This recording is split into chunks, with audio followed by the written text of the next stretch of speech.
Oh my God. Oh my God. Trump appears to be completely passed out, asleep during his 3 p.m. Oval Office announcement. What the warmth of a job, an economy, a community, a family. Oh, he woke up. Never mind. Back to sleep. Motherfuckers honk-shoeing and me-me-meing in the Oval Office, dude. You know what's really funny about the Trump sleep is that, like, he doesn't need to do these major announcements every day. I don't know why he still chooses to do it and then just falls asleep during them. Just don't do it. I don't know. You don't have to do it. It's like a flex, you know? He's just like, nope, I'm gonna fall asleep. No one's gonna talk about it. He's like a baby. You know how like a child refuses to go to sleep at nap time? That's Trump. They're like, Mr. President, it's nap time. You don't have to do this. You don't have to do this announcement. And he's like, no, I'm gonna do it. And I'm gonna do nap time while I'm doing it. I can do both. He didn't make the case to the American people, what I think is a pretty impressive case why regime change is necessary. Nor did he make the case for any other objective in launching the strikes. He just didn't. It's just so funny that John Bolton's obviously a war hawk, and he has advocated for regime change in Iran his entire professional career. Finally, there's an attempt that takes place, and he can't even nut. You said he 100% nutted. No, he can't. You want to know why? Because he's also a lobbyist for MEK, and the regime change that he wanted is not going to happen. Monkey's paw curls. John Bolton gets his dream, but MEK has no support. Obviously, has never had support inside of Iran for obvious reasons because they're literally mercenaries. They're like a psychotic gun for hire cult. That's not the only problem. The other problem is that sets back, utterly destroys any further attempts of delegitimizing the IRGC and delegitimizing the Islamic Republic. So now victory is even further away. The president says he's bored of negotiations, isn't thinking about American finances, and doesn't care about a vote in Congress. But what he cannot dismiss are the very real consequences of his war. And look, in many ways, Donald Trump is right. That vote is merely symbolic. It's so goddamn annoying that he gets away with this. It annoys me every day because it reminds me of the double standard here. Obviously, I'm no Democratic Party loyalist, right? But it is genuinely frustrating to see this guy openly be like, I don't give a about anything. You. And I don't care about the prices. I don't care about the cost of living crisis. I don't care about any of the that you dumb voted me into office over, and things are only going to get worse. And his fandom, I don't even want to call them voters at this point because it is literally a fandom or a cult. None of them have a peep to say. They don't have any negative feelings about Trump. So frustrating. I guess it's just like, it's how my haters think I operate, you know? They think I'm constantly getting away with it, and that's why they have a tremendous hatred towards me, even though I'm like not really getting away with anything. But in this circumstance, Trump literally is getting away with it. Are you calling the US a cult? I'm calling the Trump movement a cult, which is not even, I mean, that's not really a shocking revelation, is it? Have you encountered a Trump voter in the wild? Do you not know a single Trump voter? Talk to them, and you will very quickly arrive at that conclusion. Talk to a hog in the wild, and you'll see. Needs to go through the Senate, and even if it does, which is unlikely, guess who needs to sign it? Donald Trump himself.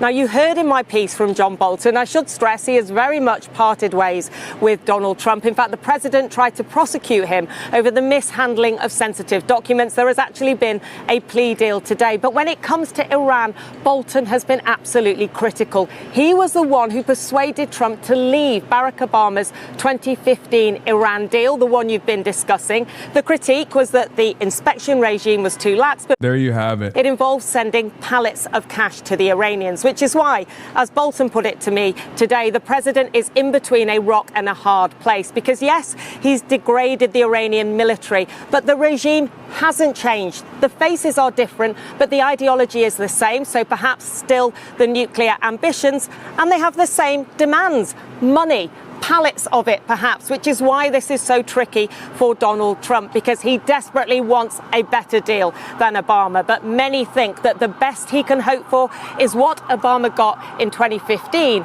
without a war. Yeah, he's not getting that. They carried 6 coffins through the village of Wardaniya. Father, mother and 4 children killed by an Israeli missile strike on their house in the south of Lebanon on Monday. Just one child in the family survived. Just one, spared by God for his desperate grandfather. I thought to God, please leave me one person from him. One nation. Okay, my God, okay. Rose petals for the martyrs who gave their lives as part of Hezbollah's resistance to Israel. Is it worth it, all this pain, all this sacrifice? نعم نعم تستاهل الشهداء وبعد بدها تيجي تقتل تضرب تشرف نحن حاضرين. The mosque bears the picture of Ayatollah Khamenei, the Iranian supreme leader killed by Israel in February. To these mourners, the dead are martyrs to the cause of resisting Israel. But elsewhere in Lebanon, they say, Shame. Please have it. Try to express a little bit of humanity. What the Everything has to be presented through this Orientalist framework. Like, look at these barbaric Arabs celebrating their martyrs. Each individual death is welcomed as long as it's towards the cause of destroying Israel. What the You're literally standing in a crowd of people mourning their loved ones that Israel unjustifiably murdered in the middle of the goddamn day. Yes, these Arabs are defending. You're at a funeral, man. I'm sorry, you would never get away with doing this at like a Christian setting. Can you imagine doing this in like Israel? Oh my God. For these Jews, each death is welcomed because it is a death in favor of territorial expansion. here most support Hezbollah, the party of God. Shia families are part of the struggle. You fired into Israel after the Ayatollah Khamenei, the supreme leader, was killed. This war you started for his death. نعم وفاء للقائد ولكن أيضا لحظة مناسبة حتى نغير هذا الواقع اللي موجودين فيه اللي سنة. This war you started. Hey, just because you weren't paying attention when Israel was literally continuously killing Lebanese people for the last year does not mean that like the war ever ended for them. Ayatollah Ali Khamenei is also obviously an important religious figure too for these Shias. So there is also that. But once again, it's like they were looking for an opportune moment to restart the resistance efforts because Israel was already destroying their lives non-stop with no coverage whatsoever. 3 أشهر نقتل وعلى مرأى من العالم كله. So women are dying for the war that men are fighting. المرأة هي مصنع المجاهدين. هي مصنع الرجال. بالإسلام نظرتنا إلى المرأة أنها هي تصنع الرجل. هي تصنع الرجال. هي Girl boss liberalism. This is the logical conclusion of girl boss liberalism. This is the final boss of girl boss liberalism. I mean, I think it's bad practice in general to try and debate lord like religious figures potentially affiliated with Hezbollah amidst the goddamn funeral of yet another Shia family that was slaughtered by Israel. I wish these people had a little bit of shame. Unfortunately, they do not. But then also the arguments that she's using are so stupid. You know what's funny? This is one of the least Islamophobic. No, I know. This is Madam Hezbollah. You're right. That chatter is right. This is literally one of the least Islamophobic reporters from England. It's not even a joke. So the Trump administration seems to be taking it seriously. The ceasefire in Lebanon is a requirement for a deal with Iran, but they don't actually want to restrain Israel in any way, so they basically just goaded the Lebanese government into re-upping November 2024. The reason Hezbollah accepted we cease you fire in November 2024 is because 1, they were militarily in disarray, 2, they feared the rest of Lebanese society turning against them, but 1 is different now, and 2 is kind of baked into the cake at this point. It's an open question whether Iran will accept a face-saving retreat from a real ceasefire in Lebanon. It seems Iran is treating Lebanon as a test of whether Trump will screw them over on other issues, though that's not exactly reassuring for the Lebanese. Yeah, I've been saying this, by the way. I have been saying this already. Lebanon is very important for the Iranian side, not because they care about Hezbollah. I mean, I'm sure they do, but more so because it requires restraining Israel. This is the reason why it's the most difficult one to get across. As I've said over and over again, the most difficult and also the most important condition on the Memorandum of Understanding for a long-term and successful cessation of hostilities is the requirement placed upon America to restrain Israel in Lebanon. Not sure if they will be able to get it across, but it's perfectly reasonable for them to make this demand, especially because in the absence of this demand, Israel can continue punishing proxies and eventually punish Iran and destroy Iran. Brandon is here. What is this? Trump. What does reject me? They didn't reject. Look, they're looking. I think Hezbollah, I will tell you, they called us and they said, how about stopping? And I think you're going to see things happening over there. What the Is he Brandonizing? Wait, let me see the video. video. Is he brandonizing? You got it. Exclusive. New video obtained by CNN makes a fire that burned aboard USS Gerald R. Ford aircraft carrier as it took part in operations against Iran was more severe and damaging than the Navy suggested publicly. I seriously thought we were going to lose the ship. One sailor aboard the ship told CNN describing how he felt while fighting the fire. It's either fight or die. I'm telling you, free officers movement, free officers movement, free officers movement. It's either a laundry missile, many such cases, or free officer movement, nothing in between. Because I feel like this is way, way crazier than expected, right? This is why you got to clean the lint trap. I just don't think it's a lint trap situation, man. Most people across 36 countries have negative views of Israel and little confidence in Netanyahu. Yeah, bro, keep yelling about me, New York Post. I'm sure this will actually satisfy the donors, but it's not changing the reality and the outlook for Israel. Keep this aura-stealing loser away from the Knicks. Really great. They're a great team.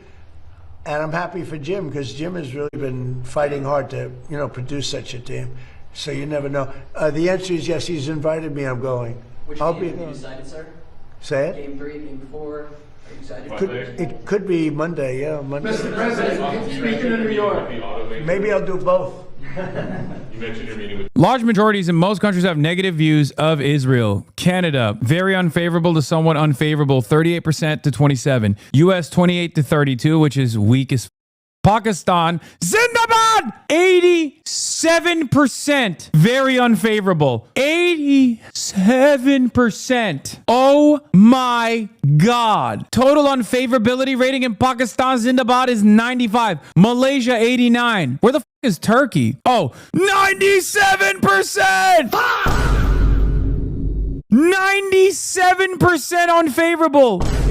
Malaysia used to have the highest negative approval of Israel around the world, and now Pakistan is cooking. West Bank, East Jerusalem, 85%. Bro, that's crazy. Turkish people hate Israel more than the Palestinians in the West Bank do. That is crazy, bro. Where's Japan? Oh my God, 83% Japan. Australia, 79. Bangladesh, 79. Singapore, 72. South Korea, 70. Philippines, 64. And then India, oh God.